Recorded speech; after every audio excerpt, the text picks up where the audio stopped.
It is 9 in the morning in Lille, and this is the view of the roofs from my Airbnb in the old town. And I am going to try and sketch part of this. I have first of all erased the pencil marks and then did a tiny bit more detail work with the pen, very little, just to indicate some of the thicker lines. And the hardest thing, I think, is this bell tower, which I have greatly simplified. And something I will strive for today, and it's a strive for me, is restraint. And that is, use not many colors and keep them light so as to keep this atmosphere of Lille, which is kind of hazy and not bright in the traditional sense. So this is a mixture of cobalt blue and sepia. So a dark, cold brown and a medium, but also cold blue. Because I can't resist, I'm gonna add a touch of quin magenta here and there. It's a cool, I should say cool rather than cold. It's a cool red, but it'll give some variety.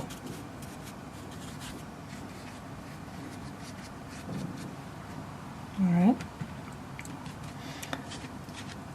Now, I'm not sure about the color of that. I'll show you. The bell tower is some kind of grayish with a greenish tint. I think I will go about it with a little bit similar to the sky, but lighter and with a touch of ochre. This is I usually use raw sienna rather than yellow ochre because it's more transparent. This is one of my favorite colors, though. It's golden ochre by Sennelier, and Sennelier is a French brand, so I figure it is culturally appropriate to use it here. Now for the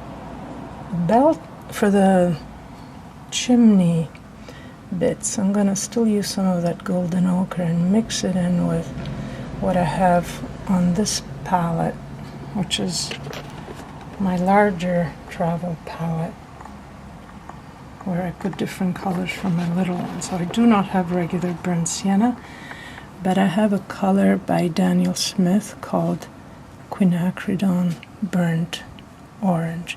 And it's very similar to the burnt sienna by Winsor Newton that I like, which I don't think they use a real earth tone for that. I'm going to use this for this and this roofs. But because I promised restraint, I'm going to mix it with some of this gray color of the sky.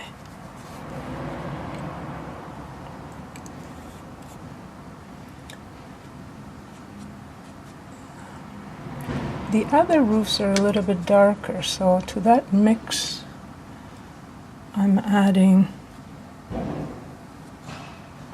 some of that sepia that I used for the sky, for graying the sky. I'm going to use that on this roof, and I'm going to use that on these roofs, kind of loosely applying it.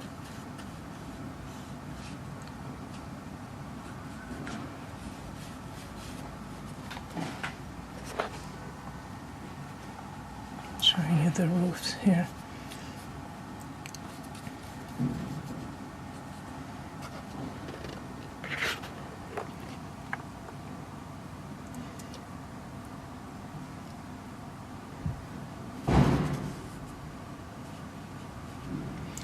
And even darker, so I'm using pretty much straight but diluted sepia, is the brick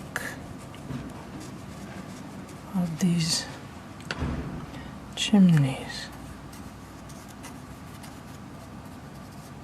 This particular chimney is 2 colors, so I'm going to honor the brighter top with a warmer. And same with the brick here.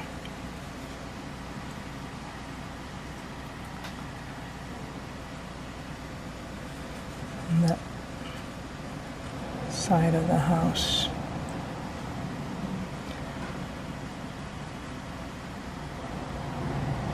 This is a lighter one, lighter brown, and these windows have some light brown. I'm using that.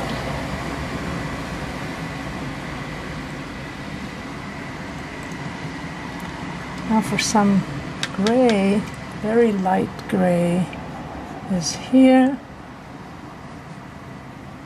and here. My architectural vocabulary is rather limited. So I don't really know what all these different parts of a house are called.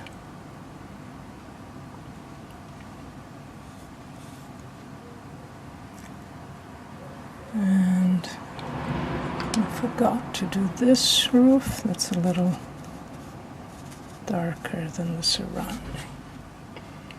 And this, of course. More gray we have here.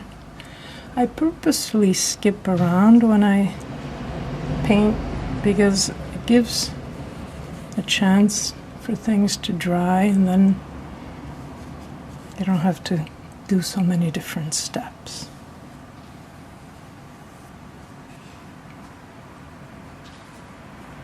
And then the roof of the church is a darker gray. And again, this gray is a mixture of cobalt blue and sepia.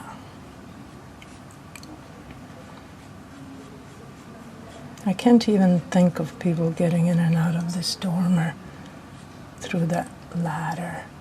I can't let my mind even go there. Some more dark brown around this beautiful dormer. I would love to visit. I guess they could see me if they looked out. And the one in front of it is a little bit of a, I don't know how to call that color, so I'm going to just add some quin magenta to my brown. Whereas this other dormer to the left is somewhat green, so I added some cobalt blue to a deep sap green that I happened to have because it was on sale when I first started watercoloring, and I was just buying stuff on sale, not knowing what I wanted and what I didn't need, and that's why I have so many more colors than I really need. And I'm going to use blue for the inside of some of the windows. So this is a cobalt. It's not grayed so much because I kind of want a little bit brighter color.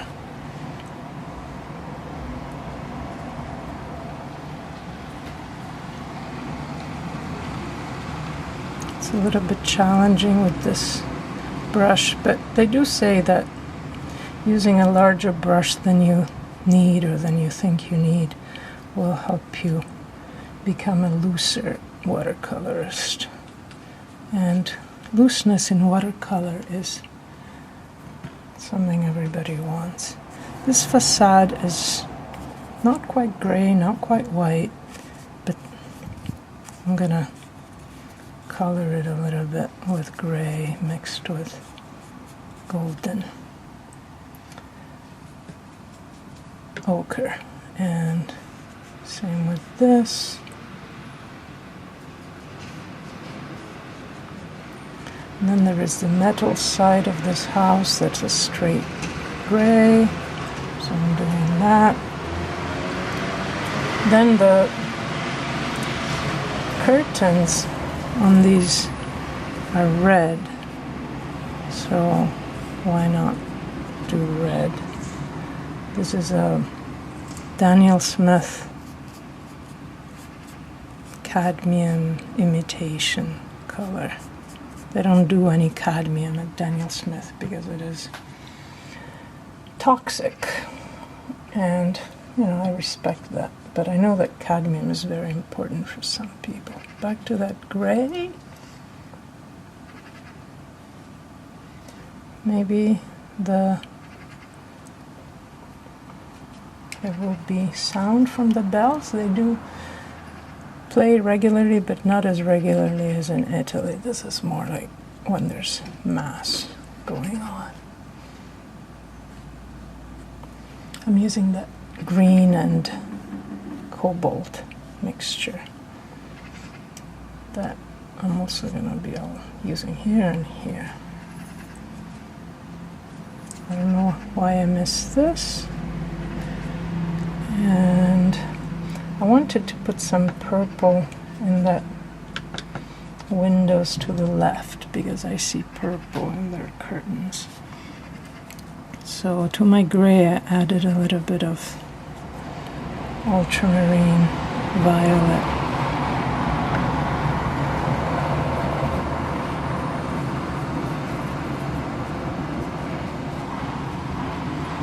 I'm going to let this dry before coming back to it for another layer. Back to my sketch of the rooftops. I'm gonna add, this is quinacridone orange, burnt orange, sorry. And now I have a puddle that's kind of a grayed out mixture of sepia and burnt orange. So I'm gonna use that for these roof lines.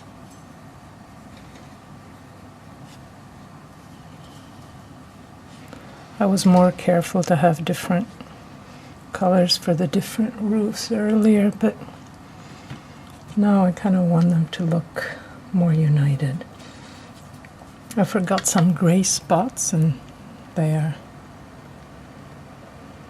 these. My angle here with the camera between me and the painting is a little bit weird, but I can handle it.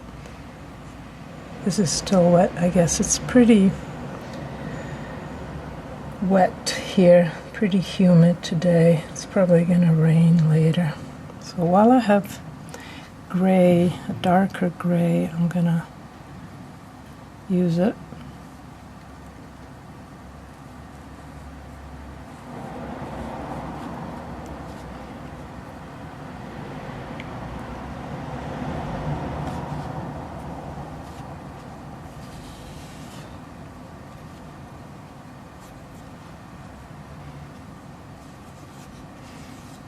one way of sketching quickly is to not be washing your brush so much, and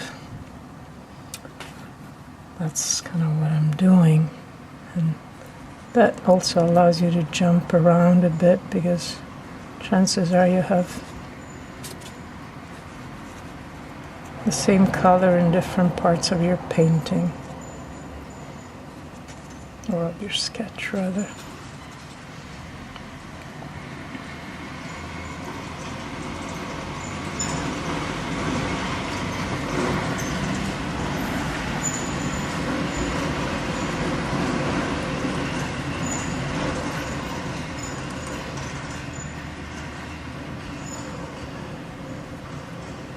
Yeah, this is still wet. I see the color spreading a little bit.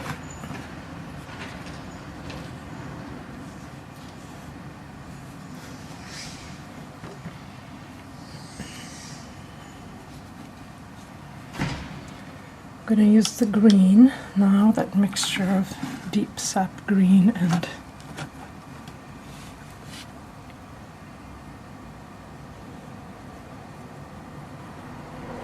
cobalt blue. Most people don't have deep sap green, I guess. It's not the most popular of colors. As I said, I have it just by some kind of twist, but I like it. I recommend having it. You can probably recreate it by mixing a dark blue with a tiny bit of yellow.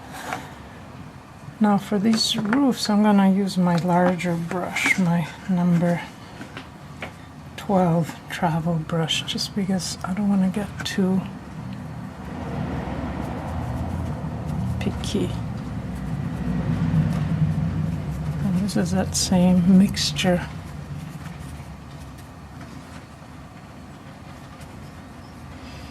of grayed out sepia.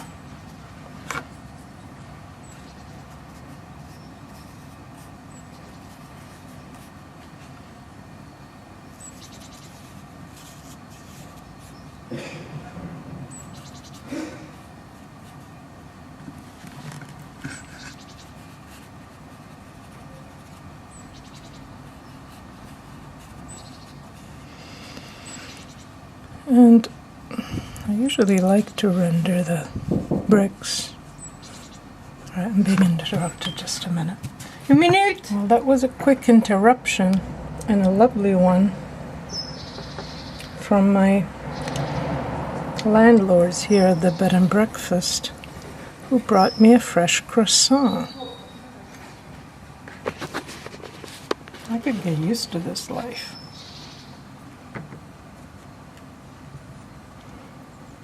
I just took one bite. I wanted to finish this first, and then that'll be my reward. A little bit of depth to the windows, with more of that grayed out blue.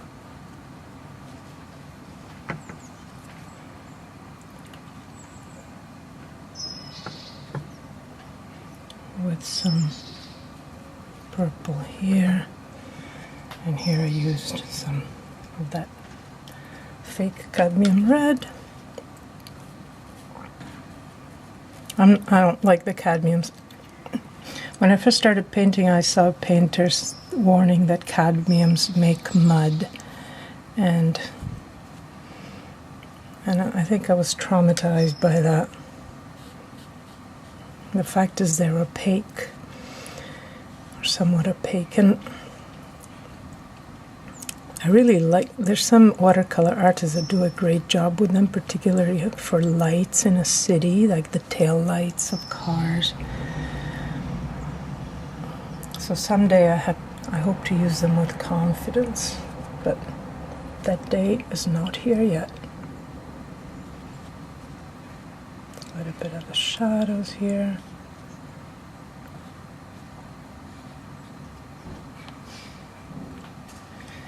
And I think I'm going to call this done. Thank you, Lille. It's my last day here. I will miss you.